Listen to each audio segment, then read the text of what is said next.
Welcome back to Health News 101. I'm Gwen. And I'm Madison. And today we're bringing you the news on smokeless tobacco. Chewing tobacco comes as long strands of loose leaves, plugs, or twists of tobacco. A piece of chewing tobacco, called a plug, wad, or chew, is chewed or placed in the mouth, allowing mouth tissues to absorb the nicotine. Then, the user spits out the brown saliva that has soaked through the tobacco. Then there's snuff, finely ground tobacco packaged in cans or pouches, sold moist or dry.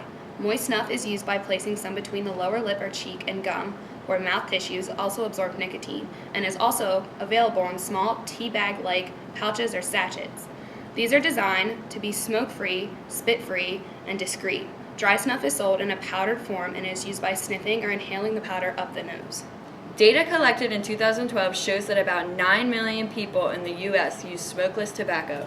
Smokeless tobacco use tends to be higher in younger age groups, with more than 5.5% of people aged 18 to 25 saying they were current users. It's important to understand that just because there's no smoke, the effects of chewing tobacco and snuff are just as damaging. Nicotine addictions can still develop, and tobacco products can harm or kill users. Harmful health effects of smokeless tobacco include cancer in the mouth, tongue, cheek, gum, throat, esophagus, stomach, and pancreas. Additionally, there's a risk of heart disease, attacks, or a stroke.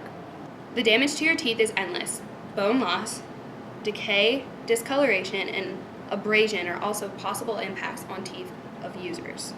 And let's not forget the mouth lesions and carcinogens that can form because of the chewing tobacco. But don't worry, there are effective ways of saying no to drugs offered to teenagers. One easy way to avoid chewing tobacco is to chew gum. Chewing gum instead of tobacco was one way to trick your mind into thinking you're satiating the craving that chewing tobacco provides, but still stay drug-free and safe. You may have a close friend who, while really fun to hang out with, takes chewing tobacco or other drugs that you may not feel comfortable with. Tip number 2 is to say clearly to your friend that you don't want to do drugs, but you want to stay friends. Offer to do different kinds of activities like going to the movies or shopping. Clear communication is the key to success in any relationship.